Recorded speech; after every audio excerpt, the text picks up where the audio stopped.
Hello दोस्तों, मेरे YouTube channel Hindi पाठशाला में आप सभी का स्वागत है।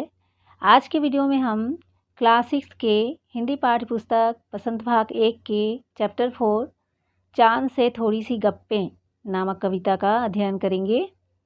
पहले हम कविता का वाचन करेंगे, उसके पश्चात कविता के संदर्भ, प्रसंग और अर्थ को भी समझेंगे। पूरा पाठ समझने के लिए आप वीडियो को पूरा देखना और जो मेरे चैनल में नए हैं वे मेरे चैनल हिंदी पाठशाला को सब्सक्राइब भी कर देंगे। तो आइए दोस्तों, पाठ शुरू करते हैं।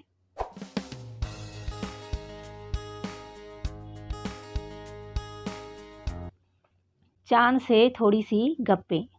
इस कविता के जो रचनाकार हैं उनका नाम है शमशेर बहादुर सिंह।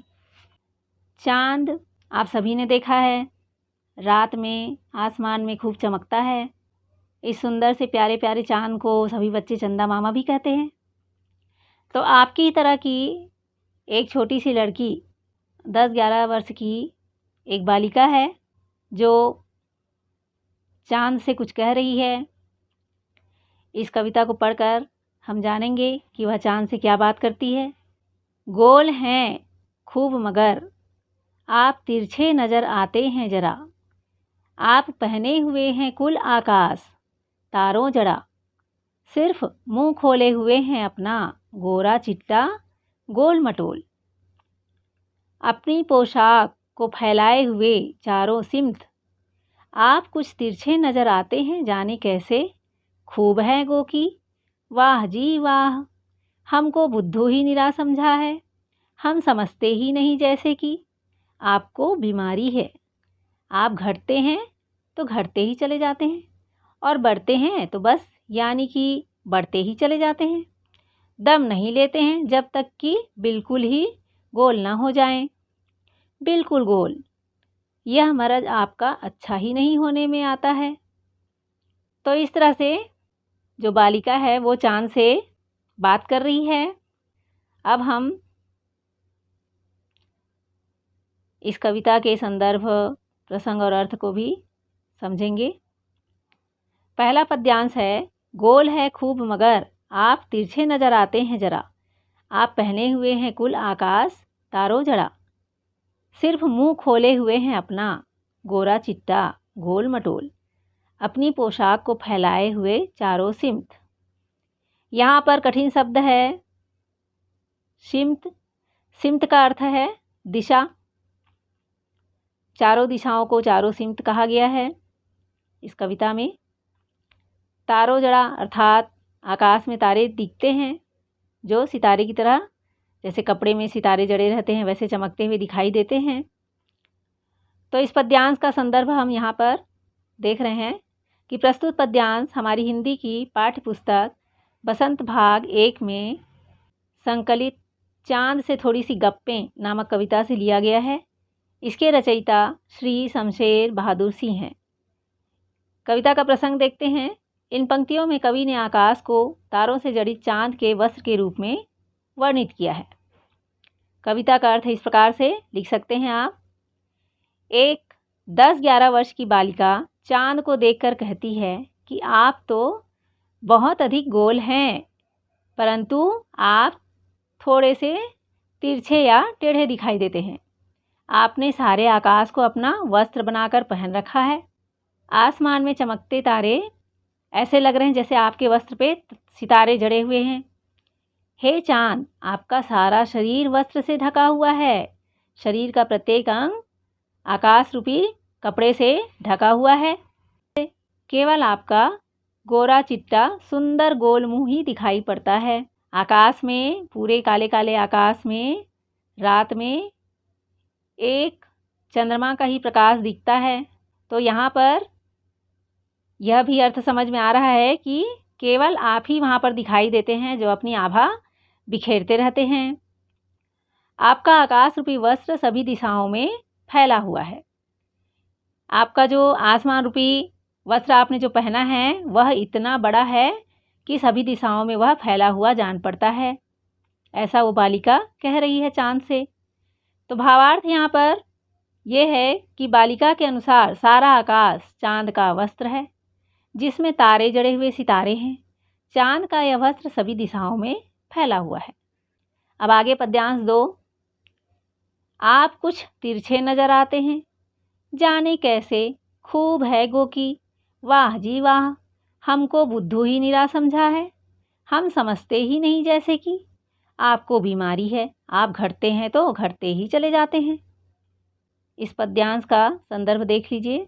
प्रस्तुत पद्यांश हमारी हिंदी की पाठ्य पुस्तक बसंत भाग 1 में संकलित चांद से थोड़ी सी गप्पें नामक कविता से लिया गया है। इसके रचयिता श्री शमशेर बहादुर सिंह हैं। अब इसका प्रसंग है, इन पंक्तियों में बालिका ने चांद के आकार में परिवर्तन को बीमारी माना है। कविता का अर्थ इस प्रकार है। बालिका चांद को देखकर कहती है कि आप थोड़े से तिरछे दिखाई देते हैं, यद्यपि आप भी खूब है। बालिका कह रही है कि आप सुंदर है, गोल है, लेकिन आप थोड़े से तिरछे दिखाई देते हैं और उसका कारण भी मुझे पता है। आप खूब हैं, वाह, आपने तो हमें पूरा बेवकूफ़ समझ रखा है। बालिका कह रही है कि आप हमको बेवकूफ़ समझ रहे हैं, नादान समझ रहे हैं। क्या हमको नहीं पता कि आप तिरछे क्यों दिखाई देते हैं? हम जान रहे हैं, हमको पता है, हम भी आपको अच्छी प्रकार से समझ गए हैं। आप हमेशा एक समान नहीं रहते। आप जब घटते हो तो घटते घटते घटकर बिल्कुल ही पतले हो जाते हो। मैं समझती हूँ कि आपको घटने की एक बीमारी है। तो बालिका कह रही है कि आप घटते घटते बिल्कुल पतले हो जाते हैं, तो ये किस कारण से होता है? क्योंकि आपको बीमारी है, घटने की बीमारी है, इसलिए आप घटते घटते बिल्कुल पतले दिखते हैं। तो यहाँ पर भाव यह है कि बाल सुलभ कल्पना के कारण बालिका चांद के घटने की क्रिया को उनकी बीमारी समझती है। अगला पद्यांश है, और बढ़ते हैं तो बस, यानी कि बढ़ते ही चले जाते हैं, दम नहीं लेते हैं जब तक बिल्कुल ही गोल ना हो जाएं। बिल्कुल गोल, यह मरज आपका अच्छा ही नहीं होने में आता है। मरज का अर्थ है बीमारी। तो इसके संदर्भ को भी आप पूर्ववत लिख सकते हैं कि प्रस्तुत पद्यांश हमारी हिंदी की पाठ्य पुस्तक बसंत भाग 1 में संकलित चांद से थोड़ी सी गप्पें नामक कविता से लिया गया है। इसके रचयिता श्री शमशेर बहादुर सिंह हैं। कविता का प्रसंग इस प्रकार से लिख सकते हैं कि इन पंक्तियों में बालिका द्वारा चांद के दिन प्रतिदिन बढ़ने की क्रिया को उनकी बीमारी बताने का वर्णन किया गया है। तो यहाँ पर अर्थ इस प्रकार है कि लड़की चांद को देखकर कहती है कि चांद आप जब बढ़ते हैं तो लगातार बढ़ते ही जाते हैं। बढ़ते हुए आप तब तक सांस भी नहीं लेते हैं जब तक कि आप पूरी तरह से गोल मटोल ना हो जाएं। आपकी बढ़ने की यह बीमारी तो ऐसी है जो कभी भी ठीक होने को नहीं आती। तो इसका भाव ये है कि बाल सुलभ कल्पना के कारण चांद के बढ़ने की जो क्रिया है उनको भी बालिका ने एक बीमारी समझा। दोस्तों, आप सभी जानते होंगे कि चंद्रमा पृथ्वी का उपग्रह है और वह पृथ्वी का चक्कर लगाता रहता है, परिक्रमा करता रहता है, और इसी के कारण मास की गणनाएं होती है। मास अर्थात वर्ष के 12 माह की गणना होती है।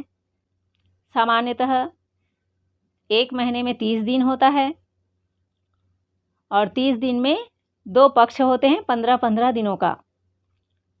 तो जिन 15 दिनों में चंद्रमा बढ़ते बढ़ते पूर्णिमा तक पहुंचता है उसे शुक्ल पक्ष कहते हैं, और जिन 15 दिनों में चंद्रमा घटते घटते अमावस्या तक जाता है उसे हम कृष्ण पक्ष कहते हैं। आप सभी ने रात में देखा होगा, आकाश में आपने नोटिस किया होगा कि महीने के 15 दिन चाँद बिल्कुल घटते घटते गायब हो जाता है अमावस्या के दिन, और फिर उसके बाद धीरे धीरे बढ़ते बढ़ते पूर्णिमा के दिन पूरा गोल दिखाई देता है। तो इस तरह से एक माह में 2 पक्ष होते हैं। तो इस कविता में उस बालिका ने चाँद के घटने बढ़ने की स्थिति का वर्णन किया है और उसे एक बीमारी समझा है।